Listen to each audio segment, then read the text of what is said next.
ओम श्रीमद् वाल्मीकि रामायणे अरण्यकांडे चतुश्चत्वारिंशः सर्गः।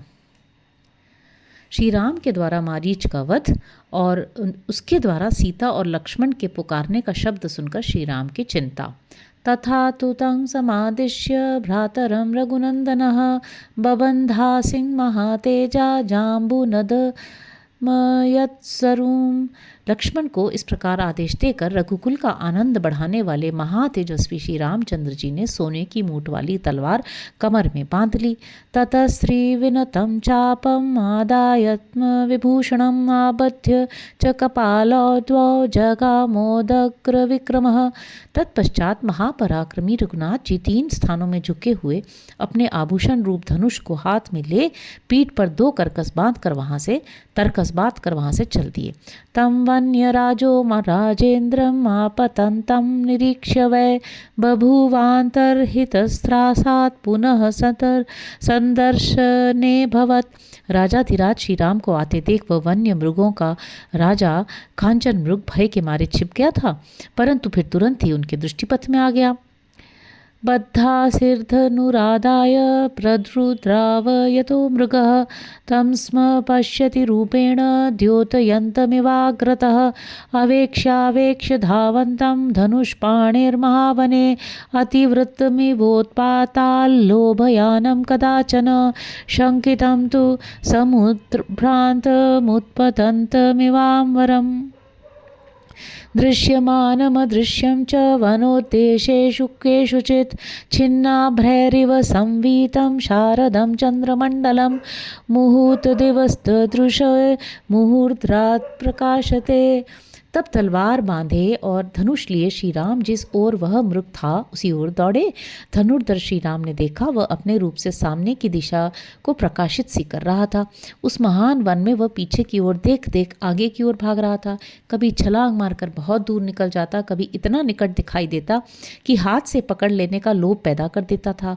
कभी डरा हुआ, कभी घबराया हुआ, कभी आकाश में उछलता हुआ दिख पड़ता था, कभी वन के किन्हीं स्थानों में छिपकर अदृश्य हो जाता था, मानो शरद ऋतु का चंद्रमंडल मेघ खंडों से आवृत हो गया हो। एक ही मुहूर्त में वह निकट दिखाई देता और पुनः बहुत दूर के स्थान में चमक उठता था। दर्शनादर्शनेनैव सोपाकर्षत राघवं सदूरमाश्रमस्यास्य मारीचो मृगतां गतः।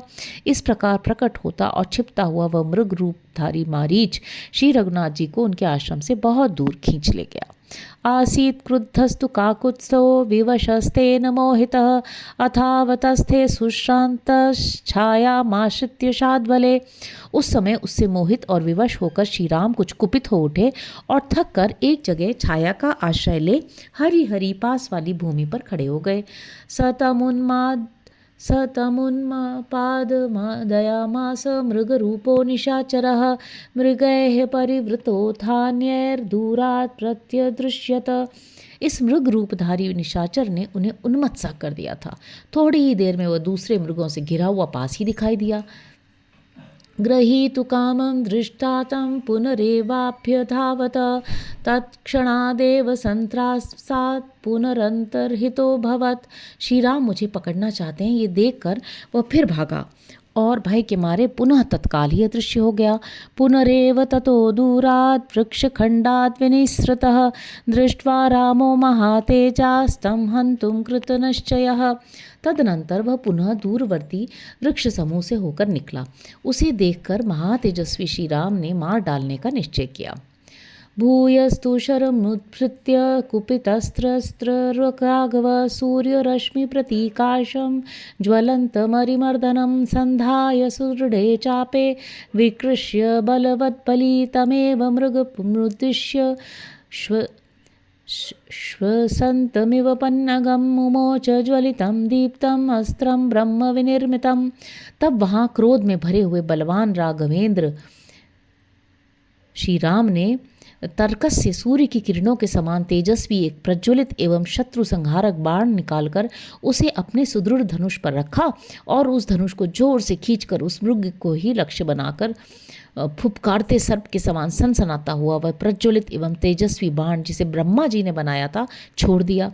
शरीरम मृग रूपस्य विनिर्भित्य शरोत्तमः मारीच्यस्यैव हृदयं बिभेदाशनिसन्निभः। वज्र के समान तेजस्वी उस उत्तम बाण ने मृग रूपधारी मारीच के शरीर को चीरकर उसके हृदय को भी विदीर्ण कर दिया। ताल मात्र मथोत्प्लुत्य न्यपतत् स भृशातुरः व्यनदत् भैरवं नादं धरण्यामल्पजीवितः।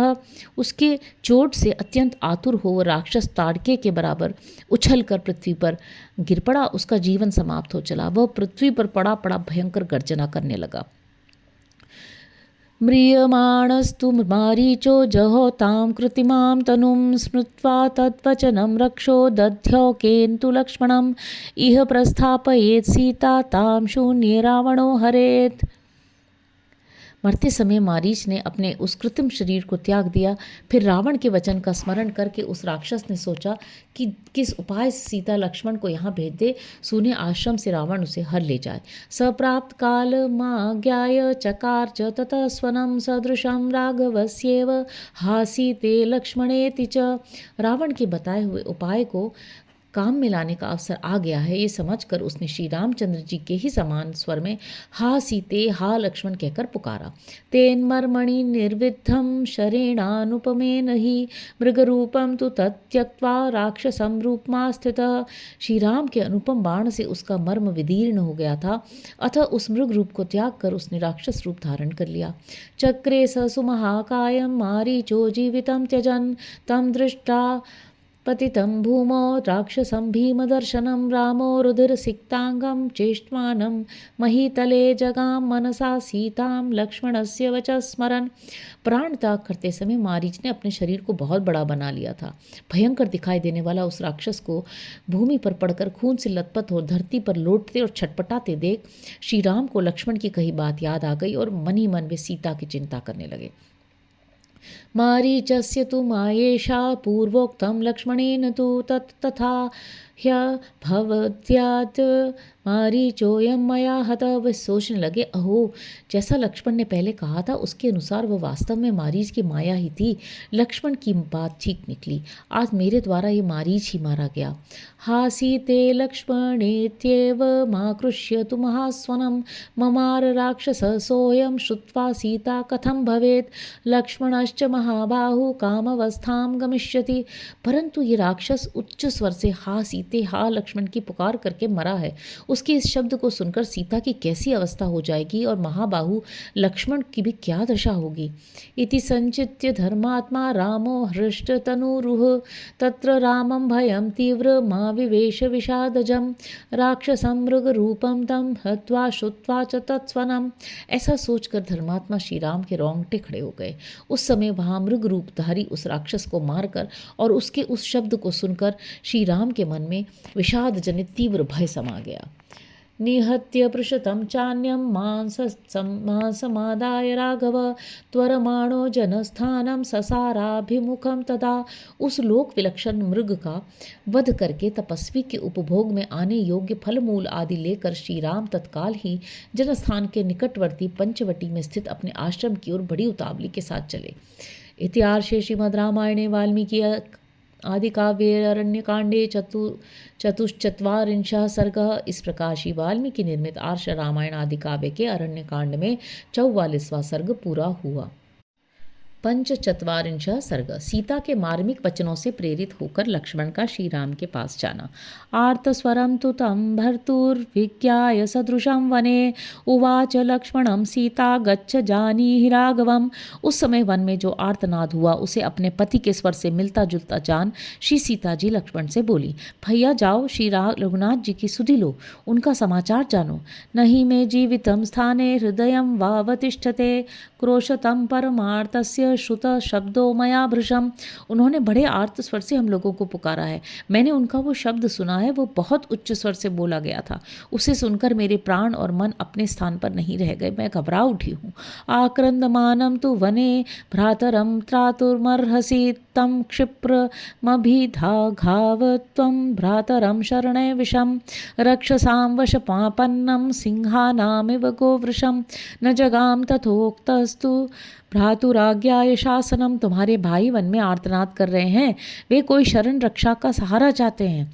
तुम उन्हें बचाओ, जल्दी ही अपने भाई के पास दौड़े हुए जाओ। जैसे कोई सांड सिंहों के पंजे में फंस गया हो, उसी प्रकार वे राक्षसों के वश में पड़ गए हैं, तो जाओ।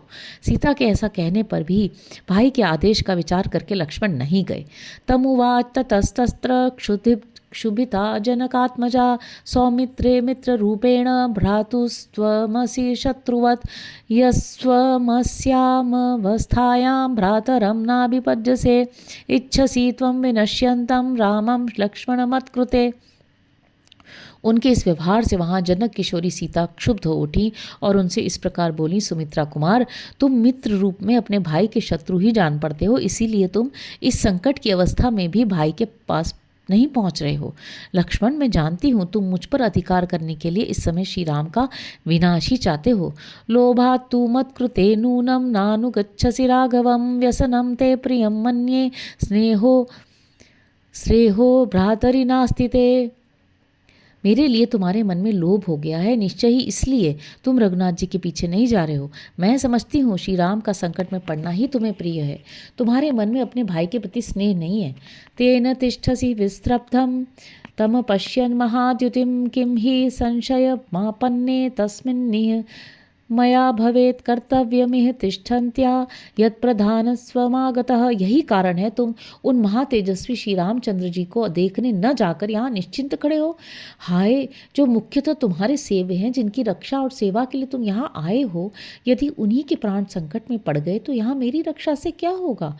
एवं ब्रुवाणाम वैदेहीं बाष्प शोक समन्विताम अब्रवील लक्ष्मणस्त्रस्त्राम सीता मृग वधूमिव। विधेय कुमारी सीता जी की दशा भयभीत हुई हरिणी के समान हो रही थी। उन्होंने शोकमग्न होकर आंसू बहाते हुए जब उपरयुक्त बातें कहीं, तब लक्ष्मण उनसे इस प्रकार बोले, पन्नगासुर गंधर्व देव दानव राक्षसैः अशक्यस्तव वैदेही भर्ता जेतुम न संशयः। विदे नंदिनी, आप विश्वास करें, नाग, असुर, गंधर्व, देवता, दानव और राक्षस, ये सब मिलकर भी आपके पति को परास्त नहीं कर सकते। मेरे इस कथन में संशय नहीं है। देवी देव मनुष्येषु गंधर्वेषु पतत्रिषु राक्षसेषु पिशाचेषु किन्नरेषु मृगेषु च दानवेषु च घोरेषु न स विद्येत शोभने यो रामं प्रति युध्येत समरे वासैपोपमम् अवध्य समरे रामो नैवं स्वं त्वं वक्तुमर्हसि। देवी शोभने, देवताओं, मनुष्यों, गंधर्वों, पक्षियों, राक्षसों, पिशाचों, किन्नरों, मृगों तथा घोर दानवों में भी ऐसा कोई वीर नहीं है जो समर आंगन में इंद्र के समान पराक्रमी श्री राम का सामना कर सके। भगवान श्री राम युद्ध में अवध्य हैं, अतएव आपको ऐसी बात ही नहीं कहनी चाहिए। न त्वामस्मिन् वने हातु मुत्सहे राघवं विना अनिवार्यं वलं तस्य बलैर्बलवतामपि त्रिभिर्लोकैः समुदितैः सेश्वरैः सामरैरपि हृदयं निवृत्तं तेस्तु संतापस्य च्यतां तव। श्री रामचंद्र जी की अनुपस्थिति में इस वन के भीतर में आपको अकेली नहीं छोड़ सकता। सैनिक बल से संपन्न बड़े बड़े राजा अपनी सारी सेनाओं के द्वारा भी श्री राम के बल को कुंठित नहीं कर सकते। देवताओं तथा इंद्र आदि के साथ मिले हुए तीनों लोक भी यदि आक्रमण करें तो वे भी श्री राम के बल का वेग नहीं रोक सकते। अतः आपका हृदय शांत हो, आप संताप छोड़ दें। आगमिष्यति ते भर्ता शीघ्रं हत्वा मृगोत्तमं न स तस्य स्वरो व्यक्तं न कश्चिदपि दैवतः गंधर्व नगर प्रख्या माया तस्य च रक्षसः। आपके पतिदेव उस सुंदर मृग को मारकर शीघ्र ही लौट आवेंगे। वह शब्द जो आपने सुना था अवश्य उनका नहीं था। किसी देवता ने कोई शब्द प्रकट कर दिया, ऐसी बात भी नहीं है। वह तो उस राक्षस की गंधर्व नगर के समान झूठी माया ही थी। न्यास भूतासि वैदेही न्यस्ता मयि महात्मना रामेण त्वं वरारोहे न त्वां त्यक्तुमिहोत्सहे। सुंदरी विदेह नंदिनी, महात्मा श्री रामचंद्र जी ने मुझ पर आपकी रक्षा का भार सौंपा है। इस समय आप मेरे पास उनकी धरोहर के रूप में हैं, अतः आपको मैं यहाँ अकेली नहीं छोड़ सकता। कृतवैराश्च कल्याणी वय मेतैर्निशाचरै खरस्य निधने देवी जनस्थान वधम प्रति। कल्याणमयी देवी, जिस समय खर का वध किया गया था उस समय जनस्थान निवासी दूसरे बहुत से राक्षस भी मारे गए थे। उस कारण इन निशाचरों ने हमारे साथ बैर बांध लिया है।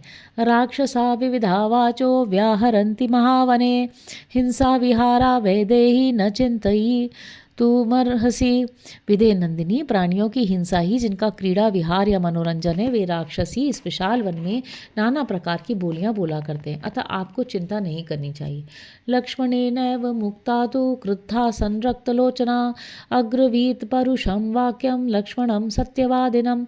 लक्ष्मण के ऐसा कहने पर सीता को बड़ा क्रोध हुआ, उनकी आंखें लाल हो गई और वे सत्यवादी लक्ष्मण से कठोर बातें कहने लग गई। अनार्था करुणारंभ निशंस कुलपांसन अहम तव प्रियं मन्ये रामस्य व्यसनं महत् रामस्य व्यसनं दृष्ट्वा तेनैतानि प्रभाषसे। अनार्य, निर्दयी, क्रूर कर्मा, कुलांगार, मैं तुझे खूब समझती हूँ। श्री राम किसी भारी विपत्ति में पड़ जाएं यही तुझे प्रिय है, इसीलिए तू राम पर संकट आया देखकर भी ऐसी बातें बना रहा है। नैव चित्रम सपत्नेषु पापम लक्ष्मण यद भवेत् त्वद्विधेषु नृशंसेषु नित्यं प्रच्छन्नचारिषु। लक्ष्मण, तेरे जैसे क्रूर एवं सदा छिपे हुए शत्रुओं के मन में इस तरह के पापपूर्ण विचार होना कोई आश्चर्य की बात नहीं है। सुदृष्टस्त्वं वने राम मेकमेकोऽनुगच्छसि मम हेतोः प्रतिच्छन्न प्रयुक्तो भरतेन वा। तू बड़ा दुष्ट है, श्री राम को अकेले वन में आते देख मुझे प्राप्त करने के लिए अपने भाव को छुपाकर तू भी अकेला ही उनके पीछे पीछे चला आया है, अथवा ये भी संभव है कि भरत ही ने तुझे भेजा हो। तन्न सिद्ध्यति सौमित्रे तवापि भरतस्य वा कथमिन्दीवर श्यामं रामं पद्मनिभेक्षणम् उपसंश्रित्य भर्तारं कामयेयं पृथक् जनम। परंतु सुमित्रा कुमार, तेरा यह भरत का मनोरथ सिद्ध नहीं हो सकता। नील कमल के समान श्याम सुंदर कमल नयन श्री राम को पति रूप में पाकर मैं किसी दूसरे क्षुद्र पुरुष की कामना कैसे कर सकती हूँ। समक्षम तव सौमित्रे प्राणास्य क्षम्यास्म संशयम रामम विना क्षणमपि नैव जीवामि भूतले। सुमित्रा कुमार, मैं तेरे सामने ही निस्संदेह अपने प्राण त्याग दूंगी, किंतु श्री राम के बिना एक क्षण भी इस भूतल पर जीवित नहीं रह सकूंगी। इत्युक्तः परुषं वाक्यं सीतया रोमहर्षणम् अब्रवील्लक्ष्मणः सीतां प्राञ्जलि स जितेन्द्रियः उत्तरं नोत्सहे वक्तुं दैवतं भवति मम। सीता ने जब इस प्रकार कठोर तथा रोंगटे खड़े कर देने वाली बात कही, तब जितेंद्रिय लक्ष्मण हाथ जोड़कर उनसे बोले, देवी, मैं आपकी बात का जवाब नहीं दे सकता, क्योंकि आप मेरे लिए आराधनीय देवी के समान हैं। वाक्यमप्रतिरूपं तु न चित्रं स्त्रीषु मैथिली स्वभावस्त्वेष नारीणामेषु लोकेषु दृश्यति। मिथिलेश कुमारी, ऐसे अनुचित और प्रतिकूल बातें मुंह से निकालना स्त्रियों के लिए आश्चर्य की बात नहीं है, क्योंकि इस संसार में नारियों का स्वभाव ऐसा बहुधा देखा जाता है। विमुक्त धर्माश्चप लास्तीक्ष्णा भेदकरा स्त्रिय न सहेहि दृशं वाक्यं वैदेहि जनकात्मजे क्षोत्रयोरुभयोर्मध्ये तप्त नारा च सन्निभम। स्त्रियां प्राय विनय आदि धर्मों से रहित, चंचल, कठोर तथा घर में फूट डालने वाली होती हैं। विदेह कुमारी जानकी, आपकी बात मेरे दोनों कानों में तपाए हुए लोहे के समान लगी है, मैं ऐसी बात सह नहीं सकता। उपशृण्वन्तु मे सर्वे साक्षिणो हि वनेचराः न्यायवादी यथा वाक्यम् उक्तोऽहं परुषं त्वया धिक्त्वा मद्य विनश्यन्तीं यन्मामेवं विशङ्कसे स्त्रीत्वाद् दुष्टस्वभावेन गुरुवाक्ये व्यवस्थितं गच्छामि यत्र काकुत्स स्वस्ति तेस्तु वरानने। इस वन में विचरने वाले सभी प्राणी साक्षी होकर मेरा कथन सुने। मैंने न्याय युक्त बात कही है, तो भी आपने मेरे प्रति ऐसी कठोर बात अपने मुंह से निकाली है। निश्चय ये आज आपकी बुद्धि मारी गई है। आप नष्ट होना चाहती हैं। धिक्कार है आपको जो आप मुझ पर ऐसा संदेह करती हैं। मैं बड़े भाई की आज्ञा का पालन करने में दृढ़तापूर्वक तत्पर हूँ और आप केवल नारी होने के कारण साधारण स्त्रियों के दुष्ट स्वभाव को अपनाकर मेरे प्रति ऐसी आशंका करती हैं। अच्छा, अब मैं वहीं जाता हूँ जहाँ भैया श्री राम गए हैं। सुमुखी, आपका कल्याण हो। रक्षन्तु त्वां विशालाक्षी समग्रा वनदेवताः निमित्तानि हि घोराणि यानि प्रादुर्भवन्ति मे अपि त्वां सह रामेण पश्येयं पुनरागतः। विशाल लोचने वन के संपूर्ण देवता आपकी रक्षा करें, क्योंकि इस समय मेरे सामने जो बड़े भयंकर अपशकुन प्रकट हो रहे हैं उन्होंने मुझे संशय में डाल दिया है। क्या मैं श्री रामचंद्र जी के साथ लौटकर पुनः आपको सकुशल देख सकूँगा? लक्ष्मणेनैव मुक्ता तु रुदती जनकात्मजा प्रत्युवाच ततो वाक्यं तीव्र बाष्प परिप्लुता। लक्ष्मण के ऐसा कहने पर जनक किशोरी सीता रोने लगी। उनके नेत्रों से आंसुओं की तीव्र धारा बह निकली। वे उन्हें इस प्रकार उत्तर देते हुए बोली, गोदावरीं प्रवेक्ष्यामि हीना रामेण लक्ष्मण आबन्धिष्ये त्ववा त्वक्षे विषमे देहमात्मनः पिबामि वा विषं तीक्ष्णं प्रवेक्ष्यामि हुताशनं न त्वहं राघवादन्यम कदापि पुरुषम स्पृशे। लक्ष्मण, मैं श्री राम से बिछुड़ जाने पर गोदावरी नदी में समा जाऊंगी या गले में फांसी लगा लूंगी अथवा पर्वत के दुर्गम शिखर पर चढ़कर वहां से अपने शरीर को नीचे डाल दूंगी या तीव्र विषपान कर लूंगी अथवा जलती आग में प्रवेश कर जाऊंगी, परंतु श्री रघुनाथ जी के सिवा दूसरे किसी पुरुष का कदापि स्पर्श नहीं करूंगी। इति लक्ष्मणमाश्रित्य सीता शोक समन्विता पाणिभ्यां रुदती दुःखादुदरं प्रजदान। लक्ष्मण के सामने ये प्रतिज्ञा करके शोकमग्न होकर रोती हुई सीता अधिक दुख के कारण दोनों हाथों से अपने उदर पर आघात करने लगी, छाती पीटने लगी। तामार्थ रूपां विमनारुदन्तीं सौमित्रीरालोक्य विशाल नेत्रां आश्वासयामास न चैव भर्तुस्तं भ्रातरं किंचिदुवाच सीता। विशाल लोचना सीता को आर्त होकर रोती देख सुमित्रा कुमार लक्ष्मण ने मन ही मन उन्हें सांत्वना दी, परंतु सीता उस समय अपने देवर से कुछ नहीं बोली। ततस्तु सीतामभिवाद्य लक्ष्मण कृतांजलि किंचिद विप्रणम्य वेक्षमाणो बहुशः समैथिलीं जगाम रामस्य समीपम आत्मवान। तब मन को वश में रखने वाले लक्ष्मण ने दोनों हाथ जोड़ कुछ झुककर मिथिलेश कुमारी सीता को प्रणाम किया और बारंबार उनकी ओर देखते हुए वे श्री रामचंद्र जी के पास चल दिए। इत्यार्षे श्रीमद् रामायणे वाल्मीकि आदि काव्ये अरण्य कांडे 45 सर्ग। इस प्रकार श्री वाल्मीकि निर्मित आर्ष रामायण आदि काव्य के अरण्य कांड में 45वां सर्ग पूरा हुआ। हरि ओम।